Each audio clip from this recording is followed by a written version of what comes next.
Good morning, students. Today I am going to discuss about ecology.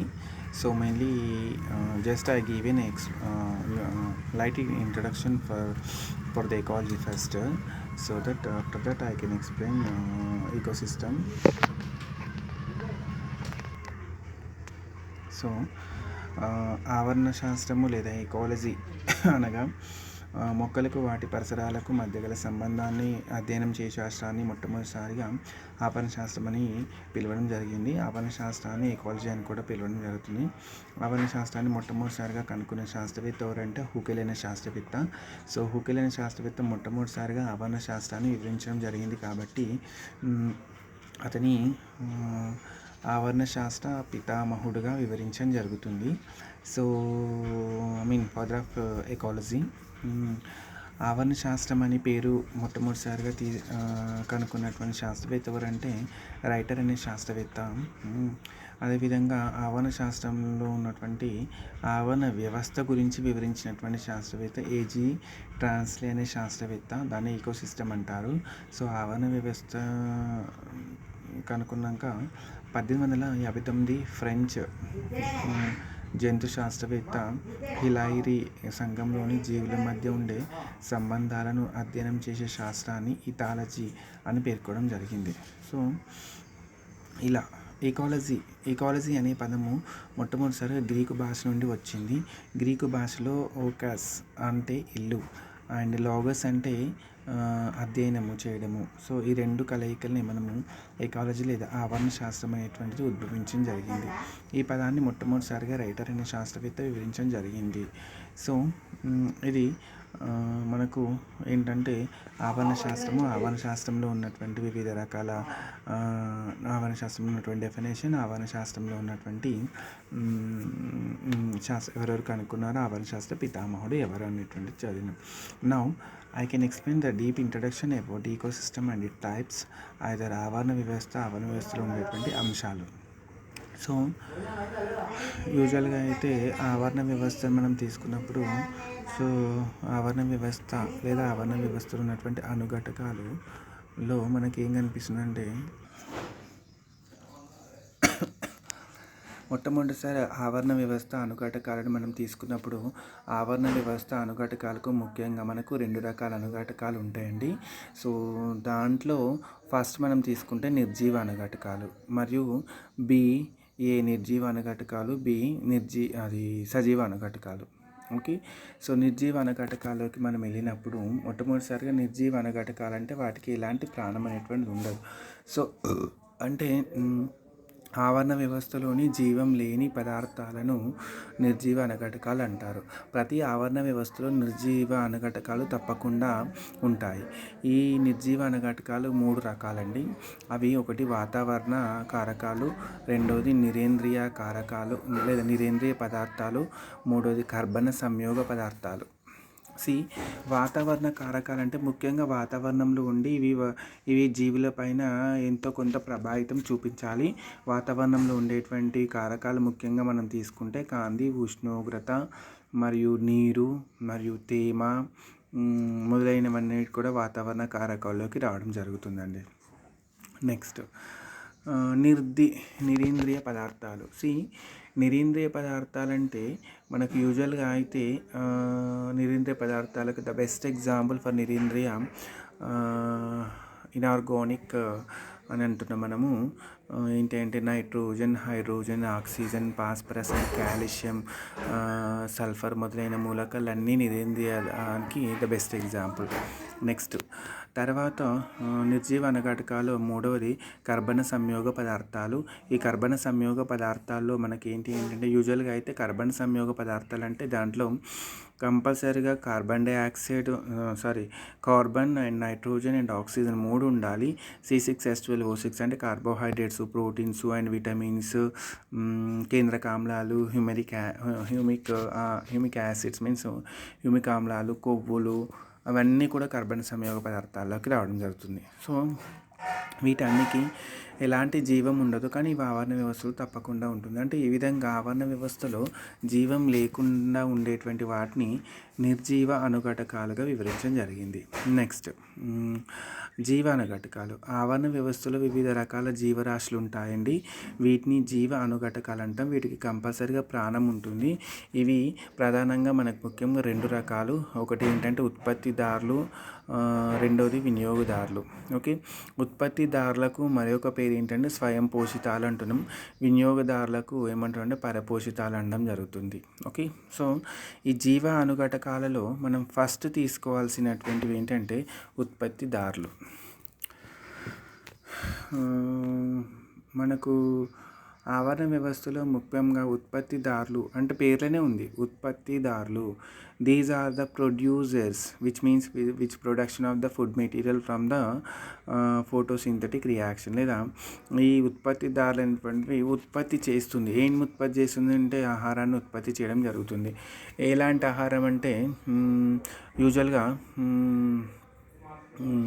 కార్బోహైడ్రేట్స్ని కానీ లేదా ఇలా ఆహార ఉత్పత్తి పత్రహరితం కలిగినటువంటి మొక్కలన్నీ కూడా ఉత్పత్తిదారులోకి వస్తాయి. ఎందుకంటే అవి కిరణజన్య సంయోగం అంటే కాంతి సమక్షంలో కార్బన్ డైఆక్సైడ్ని వాటర్ని ఉపయోగించుకొని అవి ఆహారాన్ని తనంతట తానే స్వయంగా తయారు చేసుకుంటుంది. కాబట్టి వీటిని స్వయం ఉత్పత్తిదారులు లేదా ప్రొడ్యూసర్స్ అంటున్నాం. ఓకే, ఈ స్వయం ఉత్పత్తిదారులు వీటిని మనం ఏమంటుంటే ట్రాన్స్లేటర్స్ అని కూడా అనడం జరుగుతుంది. ఉదాహరణకు అన్ని పత్రహరితం కలిగినటువంటి మొక్కలు లేదా mostly all plants which belongs to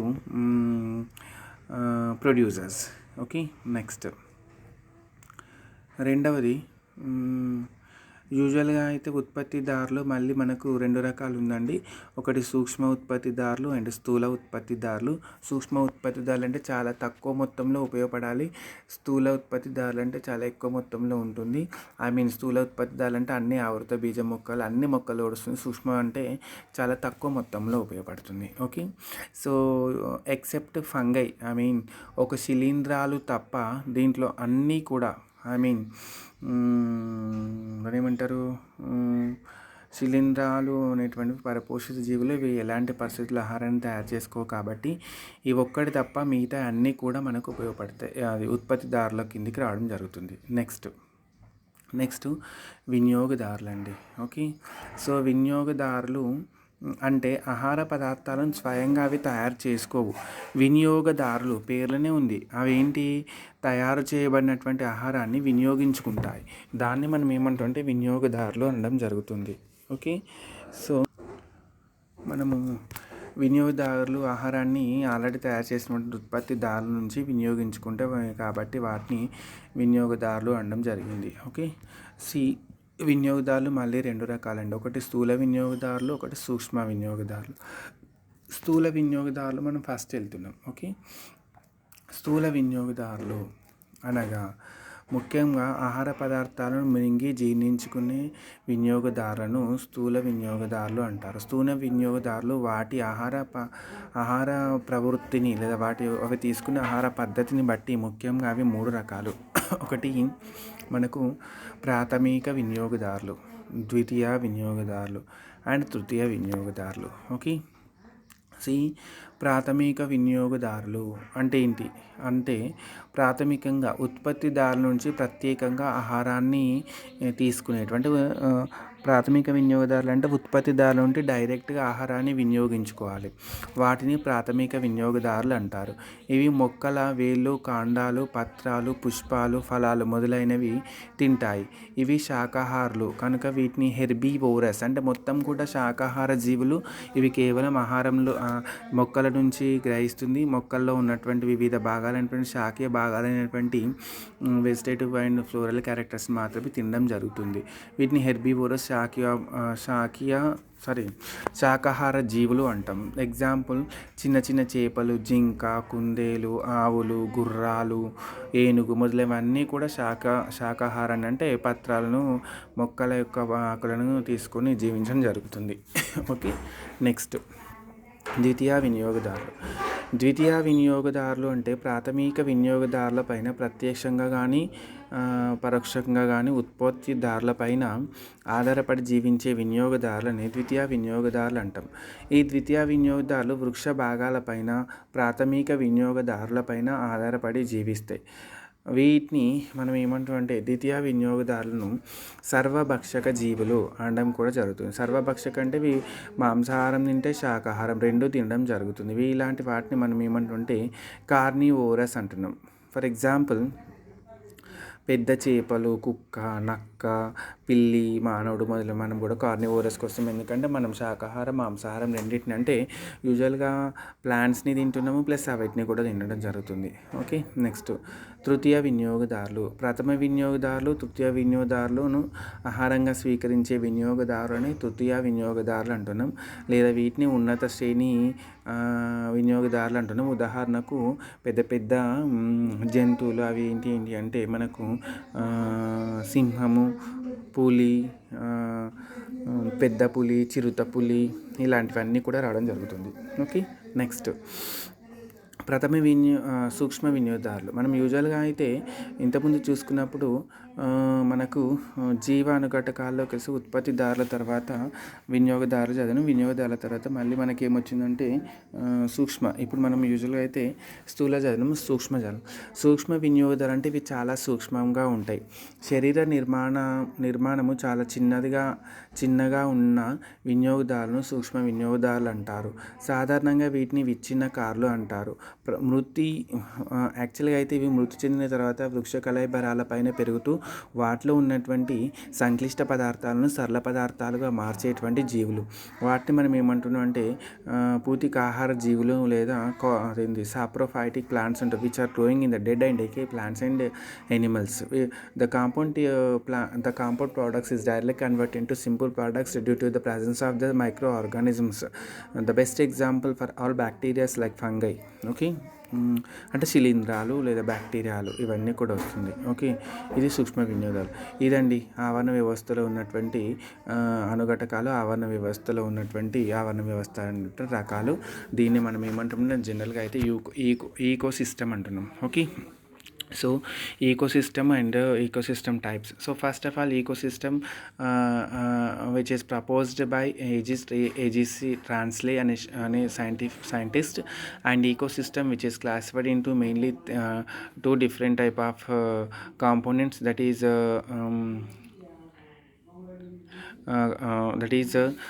abiotic and biotic components. Right now, abiotic components are again classified into mainly three types. Abiotic components are dead which are having which is not having any living condition, which are dead position. And abiotic components are classified into mainly three components, that is environmental factors and inorganic components and organic components. See, now first I am going to discuss about environmental factor. The best example of environmental factor, light and temperature and water and moisture.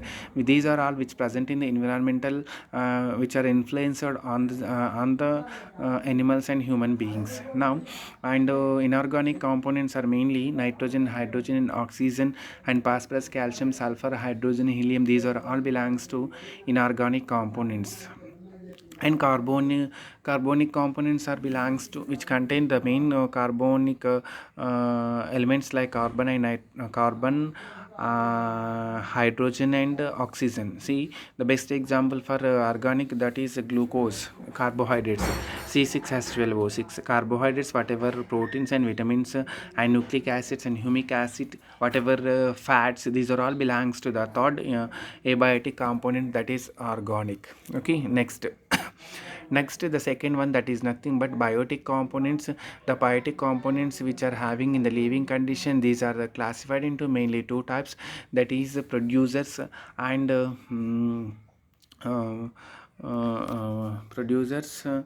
consumers. See, now I am going to the deep discussion of the producers.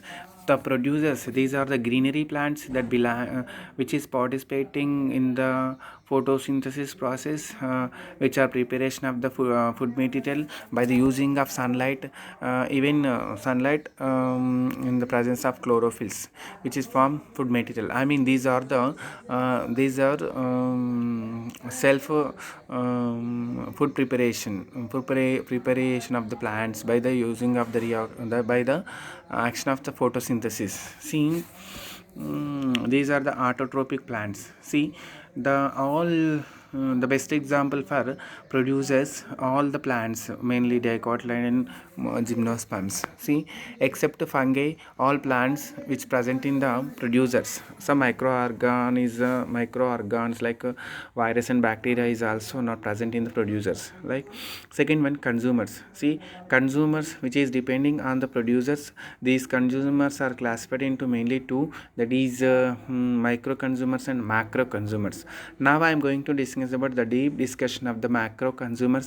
The macro consumers are again classified into mainly three, that is primary consumers and secondary consumers and tertiary consumers. See, the primary consumers are directly depend on the producers which are using only leaves, whatever fruit, whatever flowers, which means these are the vegetarian, these are the all vegetarian. This is also called as herbivorous. Okay, the second one, the best example of primary consumers, the small fishes and deer, whatever rabbit, so and so. Next, secondary consumers. Now I can explain the secondary consumers. The secondary consumers which is depending on indirectly on producers by these are commonly called as carnivorous. These are the depending on both producers and primary consumers. These are the non-vegetarian, mainly non-vegetarian people, which means these are also called as carnivorous. The best example for secondary consumers, that is big fish and dog and fox and cat and human being also. Then third one, that is tertiary consumers. The tertiary consumers which are present in the highest level, these are belongs to called as, these are the best example for lion and chiruta and tiger. These are all belongs to tertiary. Now finally I go with micro consumers. These type of the microorganisms which are doing and dead and decay plants, especially which are the compound products are directly converted into simple products in presence of these microorganisms. These are also called as saprophytic. The best example, all bacteria and virus, some fungi also. Okay, and this is the brief discussion about ecosystem and ecosystem types. See, now I can explain ఆవరణ శాస్త్ర వ్యవస్థలో శక్తి ప్రవాహం, energy flow system in the ecosystem. Okay, యాక్చువల్గా ఆవరణ వ్యవస్థలో యూజువల్గా శక్తికి మూలాధారమే సూర్యుడు. సో ఈ సూర్యుడి నుంచి వచ్చేటువంటి శక్తి ఉష్ణగతిక శాస్త్రం ప్రకారం శక్తిని మనం సృష్టించలేము. శక్తి సూర్యుడి నుంచి వస్తుంది. శక్తిని సృష్టించలేము, నశించలేము, కానీ శక్తిని ఒక రూపంలో నుంచి ఇంకో రూపంలోకి మార్చవచ్చు. ఆవరణ వ్యవస్థలో శక్తి ప్రవాహం ఎల్లప్పుడూ ఒక సవ్య దిశ నుండి లేదా ఏకరీతి దిశలోనే ప్రవేశిస్తుంది. అంటే ఒక దిశ నుంచి ఇంకో, లేదా ఒక లెవెల్ నుంచి ఇంకో లెవెల్, లేదా ఒక పోషక స్థాయి నుంచి ఇంకో. ఫర్ ఎగ్జాంపుల్ ప్రాథమిక వినియోగదారు నుంచి ద్వితీయ వినియోగదారు నుంచి తృతీయ వినియోగదారు నుంచి హైయెస్ట్ లెవెల్. ఓకే, ముఖ్యంగా ఆవరణ శాస్త్ర వ్యవస్థలో మొట్టమొదటిసారిగా ఉత్పత్తిదారులు ఉంటాయి. ఈ ఉత్పత్తిదారులు అనేటువంటి శక్తిని సూర్యరశ్మి నుంచి గ్రహిస్తుంది.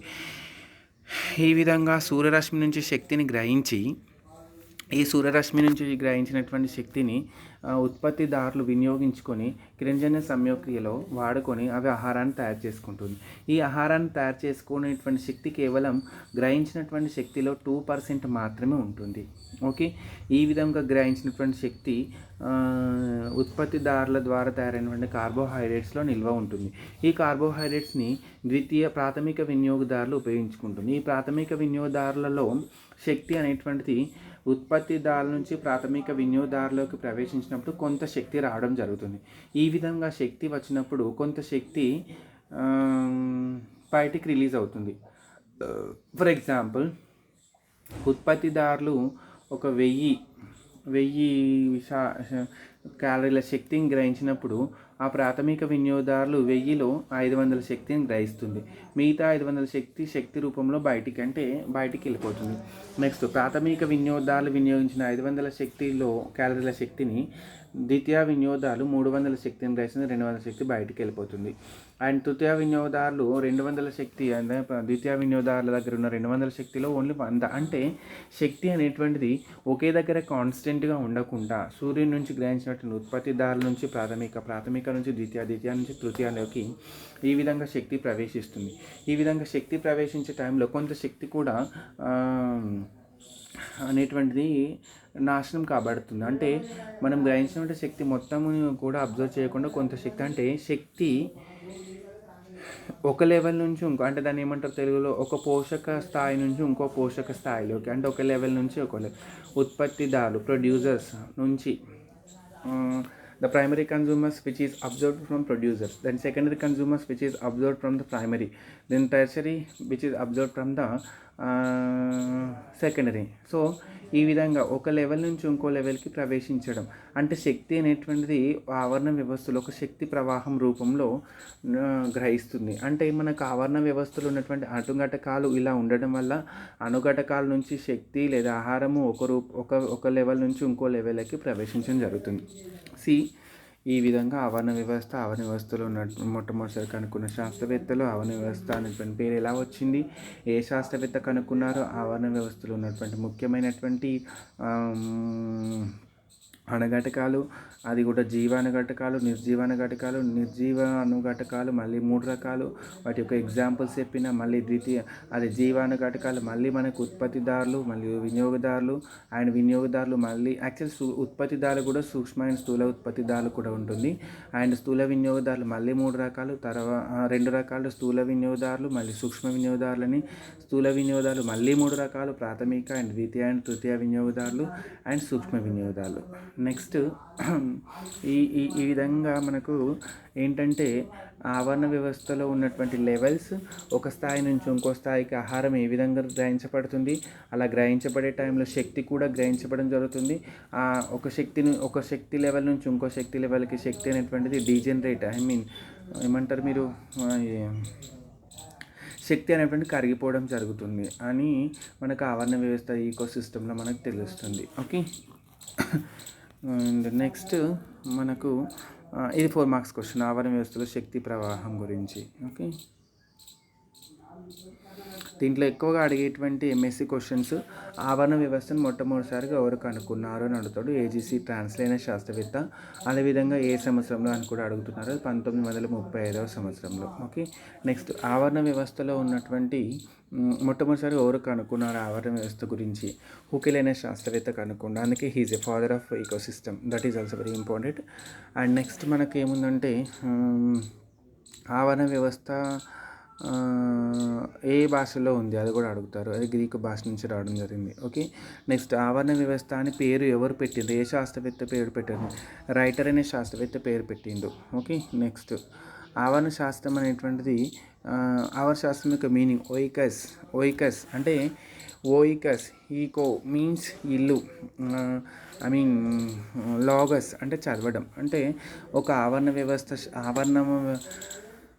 ఆవరణము అనేటువంటి ఇల్లు గురించి చదివేటువంటి శాస్త్రాన్ని మనం ఏమంటాం, ఆవరణ శాస్త్రం లేదా ఈకోసిస్టమ్ అంటున్నాం. Okay, next, the best example for carnivorous అని అడుగుతాడు. కార్నివోరస్ అంటే మనం అన్నీ నక్క, పిల్లి, కుక్క, పెద్ద చేపలు ఇలాంటివన్నీ వస్తాయి. ఓకే, నెక్స్ట్, తృతీయ వినోదాలకు ఉదాహరణ అని అడుగుతాడు. అవి ప్రాథమిక అండ్ ద్వితీయ రెండింటిని కూడా వాడుతుంది, తింటుంది. వీటిని ఏమంటాం అంటే సర్వభక్షకాలు అంటున్నాం ఇండైరెక్ట్గా, వాటిని కార్నివోరస్ అంటున్నాం. సర్వభక్షకాలు సింహము, పెద్ద పులి, చిరుతలు, రాబందులు ఇవన్నీ కూడా రావడం జరుగుతుంది. ఓకే. అంటే ప్రాథమిక వినియోగదారులు రేర్ కేసెస్. ఎందుకు ఇవంటే వెజిటేరియన్ అంటే శాకాహార జీవులు, ఇవి డైరెక్ట్ ఉత్పత్తిదారులపైన ఆధారపడి ఉంటాయి, అందుకే ఎక్కువ అడగరు. ఓకే. ఇందులో నిర్జీవ అనుఘటకాల్లో కర్బన అనుఘటకాలకు ఉదాహరణ అడుగుతాడు, అంటే ఆర్గానిక్ కాంపోనెంట్స్. కర్బన అనుఘటకాలకు ఉదాహరణ ఏం చెప్పినండి, కర్బన అనుఘటకాలు కంపల్సరీ కార్బన్, నైట్రోజన్, ఆక్సిజన్ ఉండాలి. C6H12O6 అని చెప్పిన, అంటే కార్బోహైడ్రేట్స్, ప్రోటీన్స్, ఇలా మనకి ఇలాంటివి ఎక్కువగా వాడడం జరుగుతుంది. వాతావరణం అంటే మీరు ఆల్రెడీ వాతావరణంలో ఏమేమి ఉంటాయో అవే మీకు తెలిసి ఉంటాయి, అవే మీరు చెప్పాలి. ఏవి, నీరు, కాంతి, ఉష్ణోగ్రత ఇలా ఉంటుంది అని. అకర్బన అంటే కామన్గా ఎలిమెంట్స్ ఉంటాయి, నైట్రోజన్, ఫాస్ఫరస్, సల్ఫర్, హీలియం, ఇట్లాంటివన్నీ కూడా రావడం జరుగుతుంది. ఓకే. ఇలాంటివి ఎక్కువ టైమ్స్ ఎంఎస్సీలో అడగడం జరుగుతుంది. Ecosystem is very important question. Okay students, and thank you students. ఈరోజు topic ecosystem and types. Thank you one and all.